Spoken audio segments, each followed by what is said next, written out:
அனைவருக்கும் வணக்கம். எதிர்நீச்சல் தொடர்கிறது சீரியலில் நாளைக்கு எபிசோடில் என்ன நடக்குதுன்னு தான் இந்த வீடியோவில் பார்க்க போகிறோம். விஷாலாட்சிக்கு நந்தினி கால் பண்ணுறாங்க.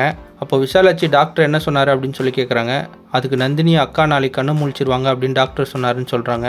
ஆனால் எங்கள் நிலமை தான் என்னன்னு தெரில, அக்கா கண்ணு திறக்கிற வரைக்கும் இங்கே இருக்கிறதா இல்லை வீட்டுக்கு வரதா அப்படின்னு சொல்லி கேட்குறாங்க. அதுக்கு விஷாலாட்சி நீங்கள் சாயங்காலம் வரைக்கும் பாருங்கள், இங்கே என்ன நிலமைன்னு பார்த்துட்டு நீங்கள் நைட்டு வீட்டுக்கு வரதா என்னன்னு சொல்கிறேன் அப்படின்னு சொல்லி சொல்கிறாங்க. மேலும் ஈஸ்வரி கண்ணு முழிச்சதும் முதல்ல எனக்கு ஃபோன் பண்ணுங்கள் அப்படின்னு சொல்லிட்டு ஃபோனை வைக்கிறாங்க. இதுக்கு நடுவில் ஆலிவா தேவசகாயத்தோட ஆட்கள் ஜனனியும் சக்தியும் துரத்திட்டு வராங்க. அப்போ ஜனனி கார்லேயே மயங்கிட்டாங்க. சக்தி அவங்கள ஹாஸ்பிட்டலுக்கு கொண்டு போக முயற்சி பண்ணுறாரு. அவங்க மதுரைக்குள்ளே வந்ததும் ஈஸ்வரி அட்மிட் பண்ணியிருக்க அதே ஹாஸ்பிட்டலுக்கு ஜனனியும் கூட்டிகிட்டு வராரு. ஜனனியை ஸ்ட்ரெச்சரில் வச்சு உள்ளே கொண்டு போகிறாங்க.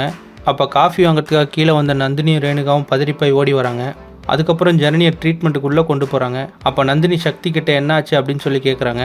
அப்போ சக்தி கொடைக்கானல் நடந்த எல்லாத்தையும் விளக்குறாரு. இன்னொரு பக்கம் ஈஸ்வரி கண்ணை திறக்க போகிறாங்கன்னு டாக்டர் சொன்னதுனால விஷாலாட்சி பூஜை நடத்துகிறாங்க. அப்போ ஞானம் வந்து கேட்குறாரு, என்னம்மா இது, உங்கள் மருமகளுங்க கோயிலுக்கு போய் பூஜை பண்ணுறாங்கன்னா நீ வீட்டில் பண்ணுறியா அப்படின்னு சொல்லி கேட்குறாங்க.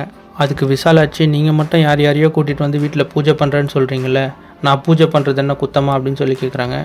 உடனே ஞானம், நான் உன்னை என்னம்மா பண்ணுறதுன்னு தானே கேட்டேன், எதுக்குமா இப்படி பேசுகிற அப்படின்னு சொல்லி கேட்குறாங்க.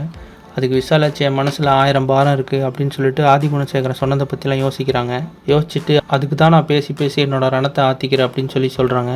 அதுக்கப்புறம் கதிரும் ஞானத்தையும் கூப்பிட்டு விபூதி வச்சு விடுறாங்க. விபூதி வச்சுட்டு சொல்கிறாங்க, இந்த வீட்டு பொம்பளைங்க நிறைய கஷ்டப்பட்டாங்க, இதுக்கு மேலே அவங்களுக்கு கஷ்டம் கொடுக்கக்கூடாது அப்படின்னு சொல்லி சொல்கிறாங்க.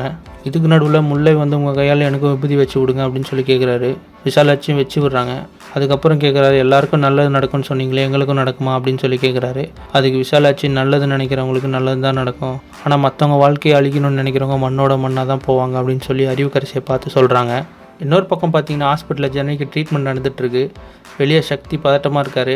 அவருக்கு நந்தினி தைரியம் சொல்கிறாங்க, ஒன்றாவது சக்தி பயப்படாத அப்படின்னு சொல்லி சொல்கிறாங்க. கொஞ்ச நேரத்தில் டாக்டர் வெளியே வந்து ஜனனியும் குழந்தையும் நல்லா இருக்காங்க, எந்த ஆபத்தும் இல்லை, அவங்களுக்கு சாப்பிட்றதுக்கு ஏதாவது ஹெல்த்தியாக செஞ்சு கொடுங்க அப்படின்னு சொல்லி சொல்கிறாங்க.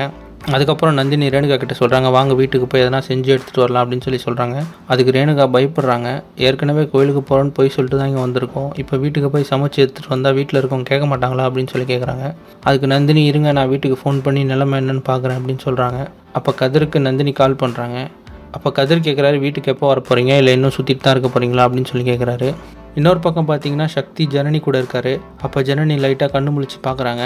இப்படி பரபரப்பாக போகிற இந்த கதையில் ஈஸ்வரி கண்ணை திறந்து நல்லபடியாக குணமடைஞ்சு வீட்டுக்கு வருவாங்களா, ஜனனியை தேடி திரும்பவும் ஆலிவ தேவசகாயம் வரப்போகிறாரா, ஈஸ்வரி கண்ணை திறந்த அப்புறம் ஆதிகுணசேகரனோட நிலைமை என்ன அப்படின்றத அடுத்தடுத்த எபிசோடில் பார்த்து தெரிஞ்சுக்கலாம். இந்த மாதிரி எதிர்நீச்சல் தொடர்கிறது சீரியல் அப்டேட்ஸ்க்கு நம்ம சேனலை சப்ஸ்கிரைப் பண்ணுங்கள், ஃப்ரெண்ட்ஸ் அண்ட் ஃபேமிலிக்கு ஷேர் பண்ணுங்கள். நன்றி.